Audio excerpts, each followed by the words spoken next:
Hey guys, it's Zero here, and I'm going to be here to make a little tutorial video on how all of our grinders work, because there's a large percent of the community that doesn't quite understand how they work, and they might have a very easy, like a very limited understanding of how they work, and I thought that I would give a detailed understanding of how these all work.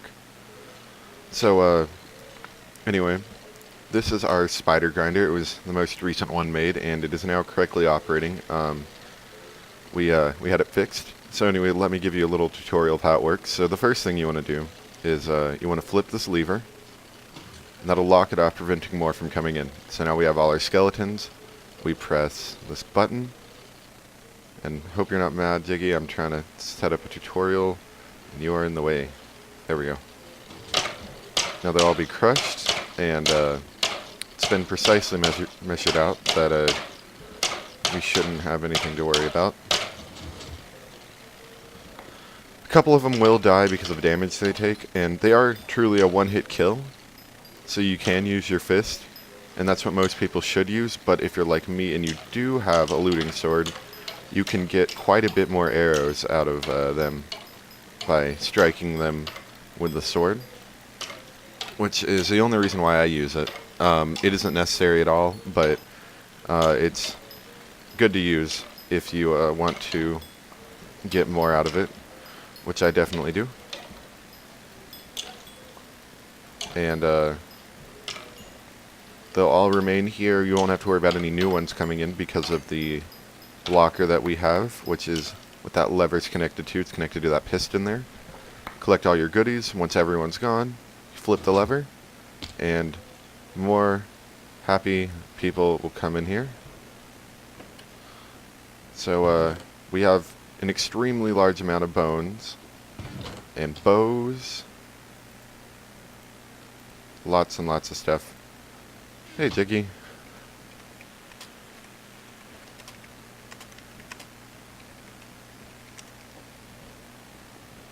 And these are arrows. No one's using the arrows right now. We're all wanting them for the events for tonight. So, yeah, we're doing that. Here, have some arrows. I'm not trying to steal them from you, Jiggy. There you go. Yeah, you sorta let that out, Enderman. Okay, anyway, let me go to the next grinder, and I'll show you guys there. So, this is the town of Eldercraft. I figured I'd show you how to get to the skeleton and both of our spider grinders, which are all useful for gaining materials. And the reason that we have all these go to Enderman's mine shaft. The reason we have all these grinders is so we can get useful materials, so that we can more easily build towns and stuff. So here's our skeleton spawner. You go all the way down this very colorful hallway and you'll find it. The spider spawner, however, is down here.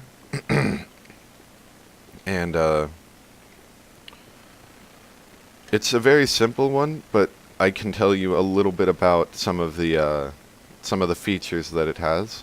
It's very simple, but I can at least tell you a couple tips that I've learned about it that you might not get right offhand. So this is our simple one, and I'll show you the more complex one later. But you turn this switch on when you're ready for the spiders to start spawning, and you give it about 10 to 15 seconds. Sometimes less, sometimes it'll take a second, and spiders will begin to spawn. There we go. And you stand somewhere around here. Here's a good spot. You can, see how many spiders you got here and go AFK. And this is an AFK one, definitely. You don't want to just sit here and kill them every couple seconds. You'll drive yourself crazy. So you mute your game volume, because these guys make a lot of noise. Mute your game volume, and you go AFK for half an hour, and you come back, kill them. And you can get to level 50 within a good while. And,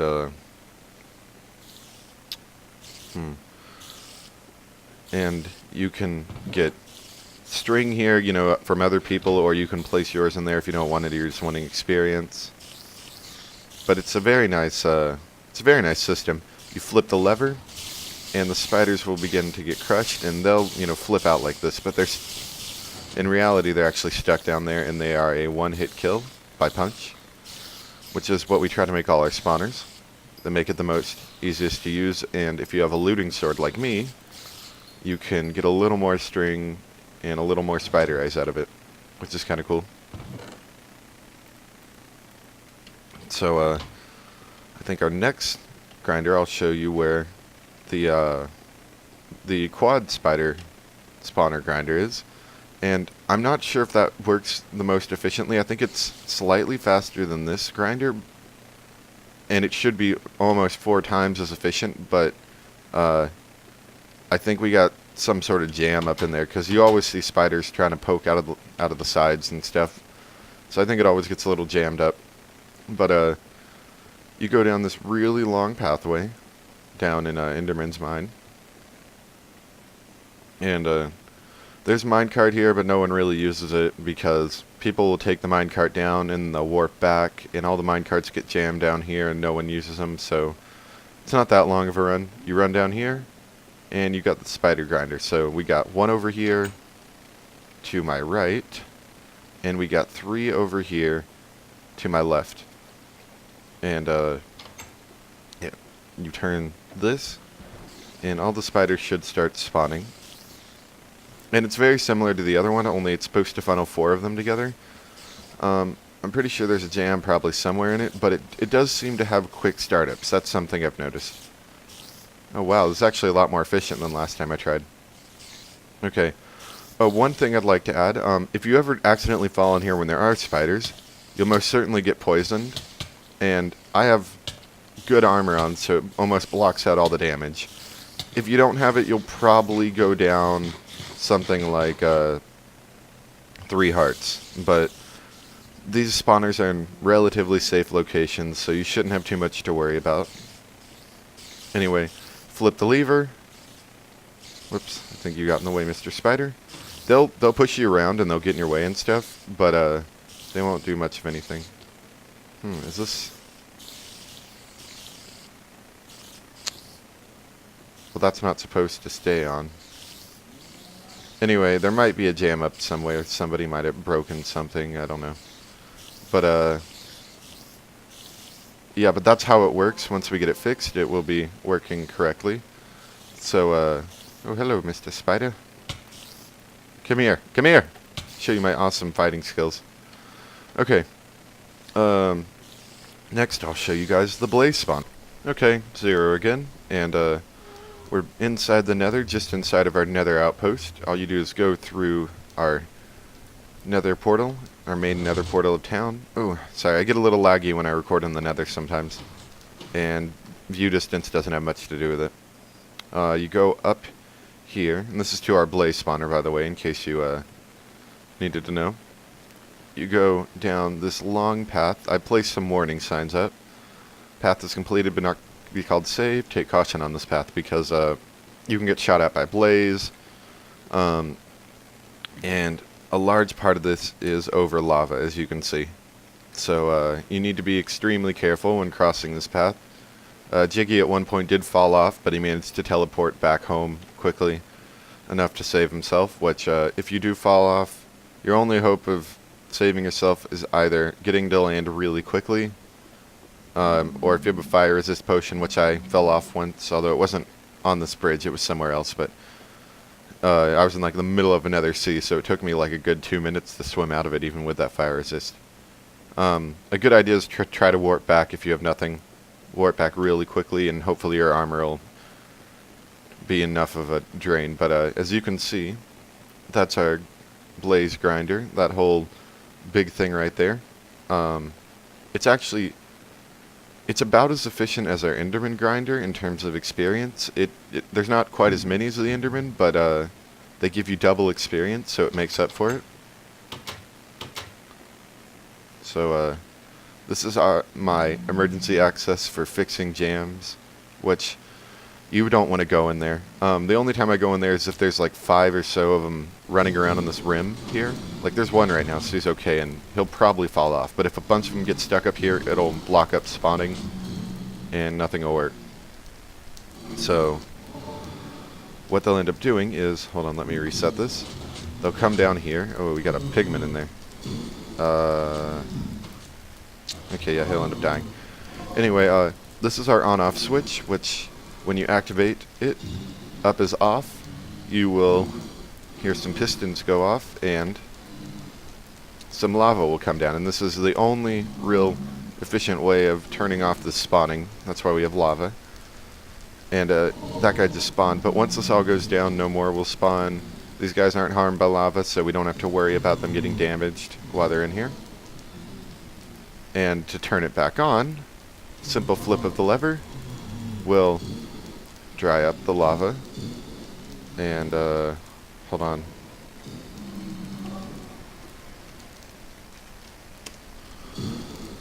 Okay, so now the lava goes down, and they're able to spawn again, just like that. So, that's how the on-off works. To start this machine, you press this crush button. It closes off any more of these blades from coming, and then it starts the crusher. And it should get them down to exactly one punch kill, just like everything else. Like it says, the blades will go invisible when being crushed. This is normal, and they are still being crushed. They are one-hit kills. Like I said, having a sword greatly increases your blaze rod count. And just throw it in there if you don't want it. And sometimes they glitch out and you don't see them, so you just gotta hit them again. Anyway, once they're all cleared, all the extra ones will be waiting up there. Reset, lets it back down. I've noticed you don't want to press the reset and the crush back to back really fast. If you reset it, you might want to give it about 10 seconds for it to cycle through. Then it's able to press crush again and you're good to go.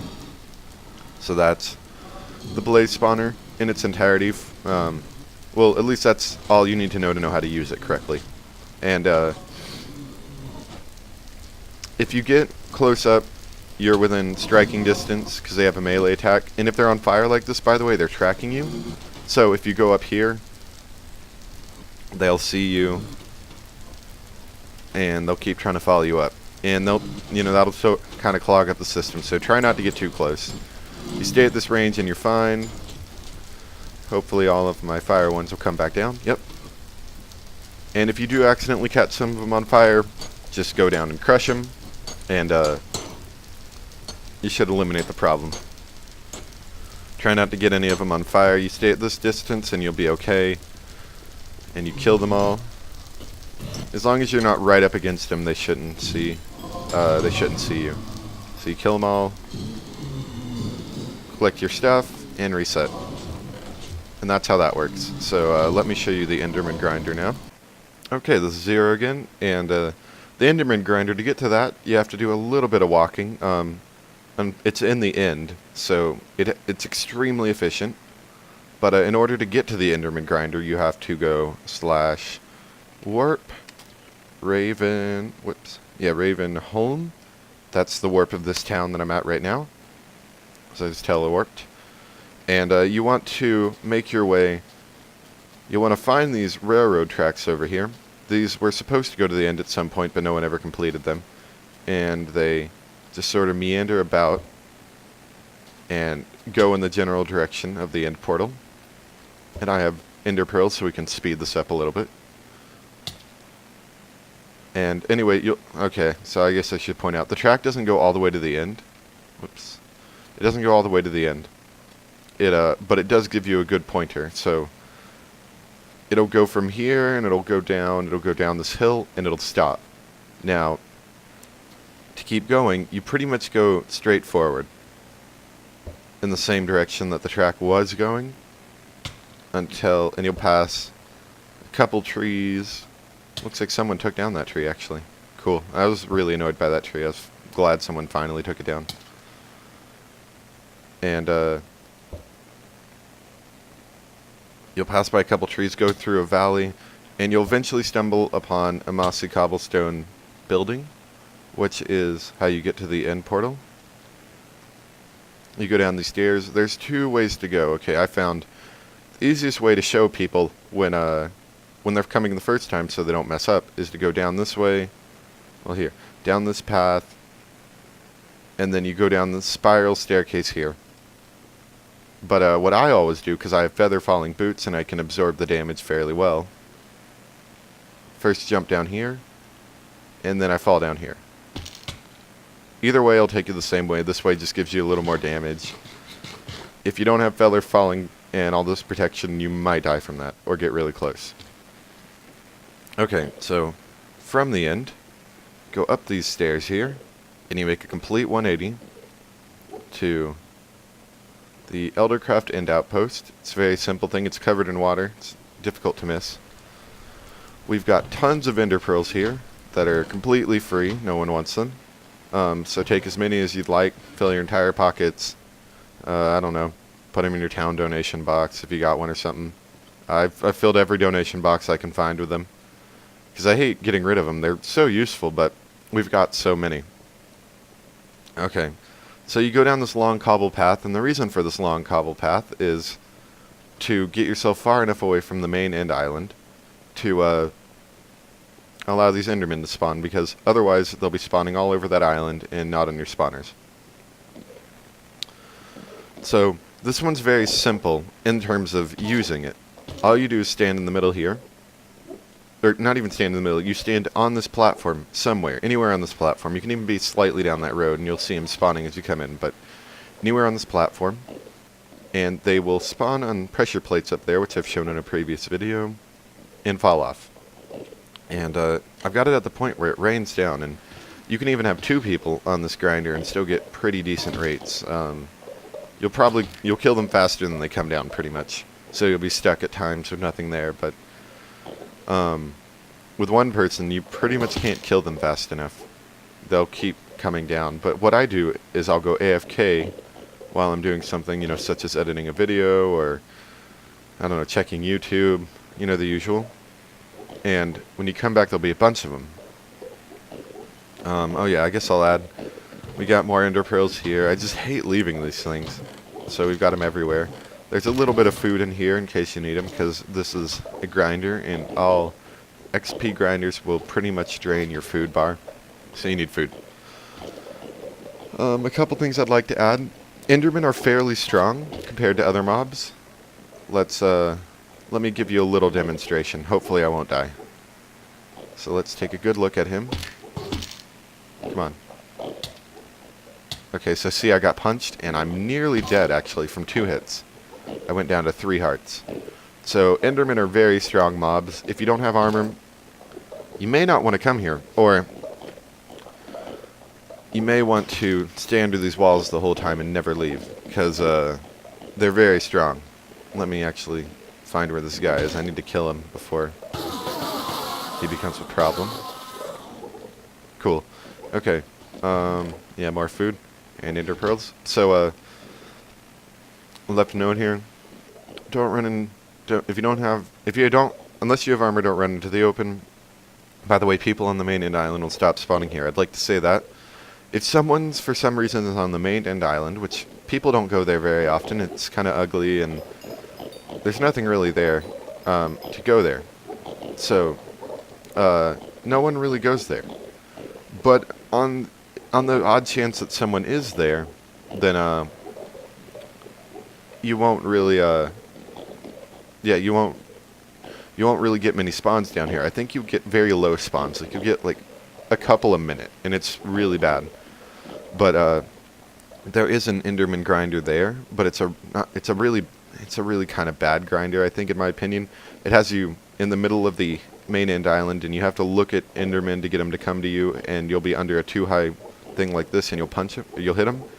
And I think for the time, it was a great grinder, but now that I built this one's superior. So, to the person who built that one, it was a very good grinder, and I actually used it for a period of time. I just know this one's more efficient. And it isn't even my design, I'd like to add, and this is the design I got off of a YouTuber. He did a very good design, and I simply got the idea from him and rebuilt it here. It's not quite the same as he did it, but it's using his type of design, so that's that. Anyway, now that we've got a good number here, let me show you how it works. So you can either go out and kill them, and that's a viable option, especially if you're bored and you want to just start killing. Or you can get a good look at about their waist level and do a little sweep here and try to capture a bunch of them. You'll get about 80% of them probably this way. Oh, and by the way, might I add, they're a one-punch kill from the fall, but the sword works excellently if you want to get more pearls. I don't need more pearls, but I like getting more if I can get more.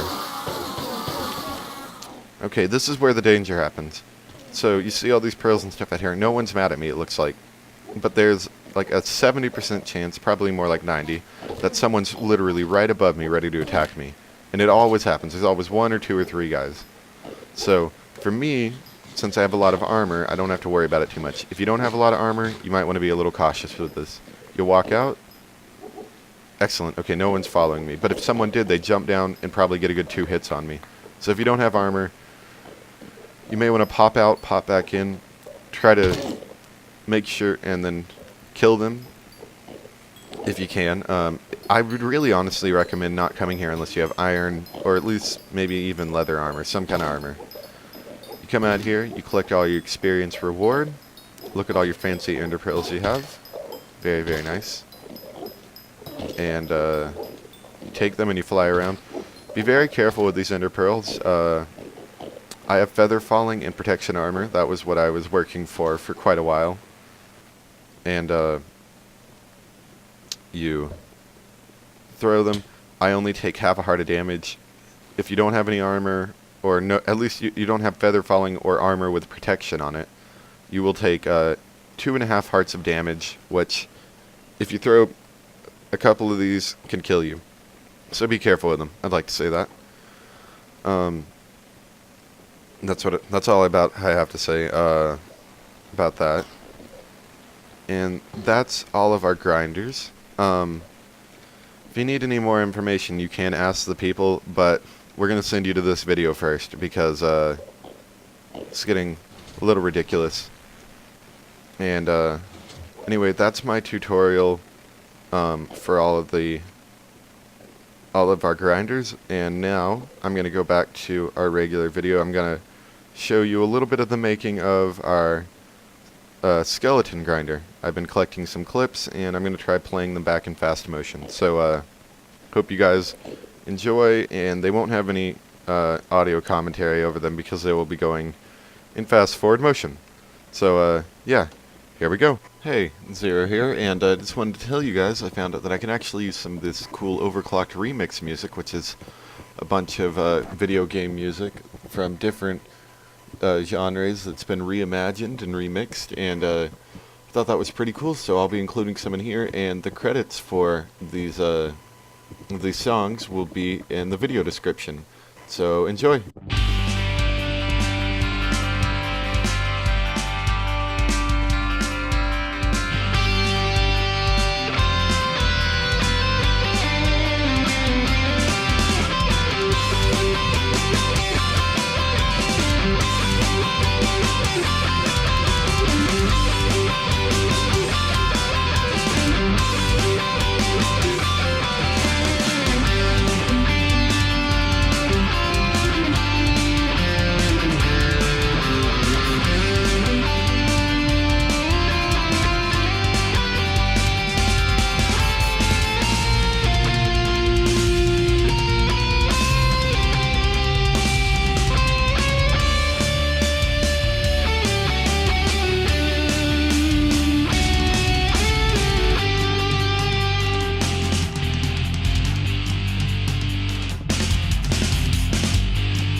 Hey guys, Zero here, and I thought I'd show you off. I know I showed off the skeleton spawner in a tutorial video, but let me show you off a little bit. Oops, I'll fix that.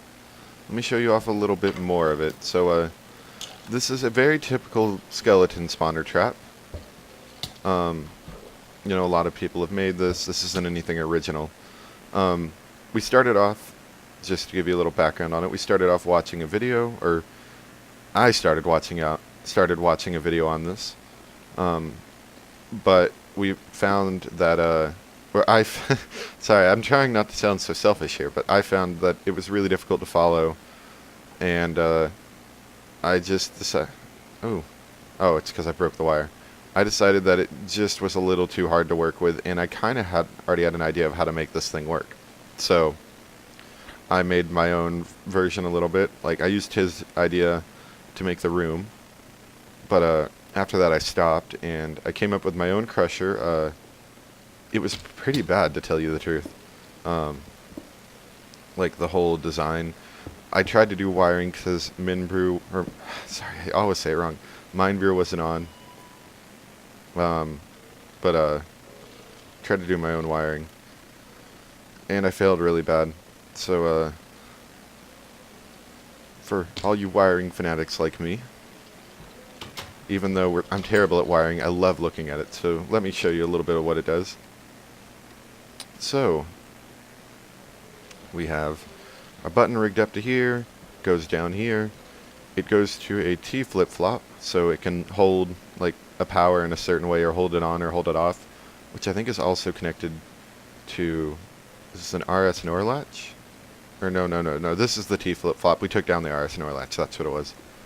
Okay, so it runs down here first to this piston, and it'll start crushing them, which also outputs, let's see, where's the output?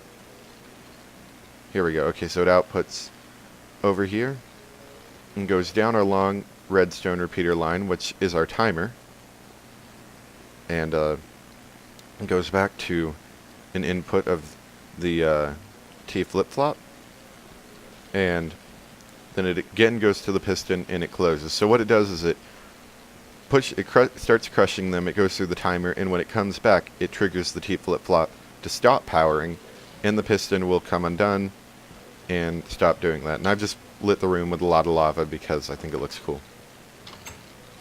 So that's the redstone behind that. I already showed how to use it. You pull that switch to stop them from coming in, press the button, it crushes them, then you start punching them. It's a very typical type of system. Just remember the lever if you don't want new ones to get put in. Oh. Okay, I love our lava floor. Jiggy sort of came up with it and I assisted. Got tons of bones already, and we've been using this thing for a day. Looting sword gives you so many bones. We have tons of bows, which for tonight's Minecraft events, I think we're going to be taking quite a couple with us and spreading them out to people so everyone can have some stuff, although we're going to keep arrows for ourselves. More bows, some more bones. Overall, though, it's a very neat system, and really happy. I know this video was a little short, but it was intended to be a tutorial video because a lot of people seem to have great difficulty in operating these systems, and it's difficult to explain over text chat how these things work. Tutorial video helps a lot. So, sorry I don't have much more. Me and Minebrew, and probably Jiggy will help as well. We have an exciting new addition for our town, scheduled soon, but we've kind of been focused on the skeleton spawner because we wanted to have lots of arrows for the siege event tonight. So, that's that. I hope you guys enjoyed the video, though. I need to get ready for that event. We're still trying to farm arrows. I've got about an entire chest full of them, and that should be enough, but I want to have more in case we do like we did last time and we have 2 siege events, so we can come back and get some more arrows if we need them. So, yeah, I'll leave you guys off here. By the way, tell me what you guys think about this hallway. I worked really hard on it. First off, I had to dig the hallway, and I had nothing to go off of other than every once in a while I'd dig up to the surface and see where I was. so it was a very difficult hallway to dig. And then the floors, bricks. The lower level is alternating bricks and smooth stone with logs and planks. Then the roof was made with yellow and red wool, and all I did was I made a dark area out in a field. I covered up an area and spammed bones, which since we have tons of bones, it's not too hard to do now. And got tons of colors for wool and used all that wool from the spider grinder to do this. And then I really like blue, so I colored some sheep and got them to breed and made a bunch of blue sheep, and the same for the green. I only used 2 lapis for all this blue, so proud of that. And yeah, so I think it looks very nice. Tell me how it looks. Anyway, I hope you guys enjoyed the video. Leave a comment. It's going to be a pain to edit together because I've got 3 separate days worth of video to put together. So I'm going to get on that and prepare for tonight's events, and I'll be recording, I'll be showing some of my recording snippets. I got to get my entire hard drive cleared out so I can record all night and then edit together 30 minutes of it. Anyway, so thanks for watching, guys.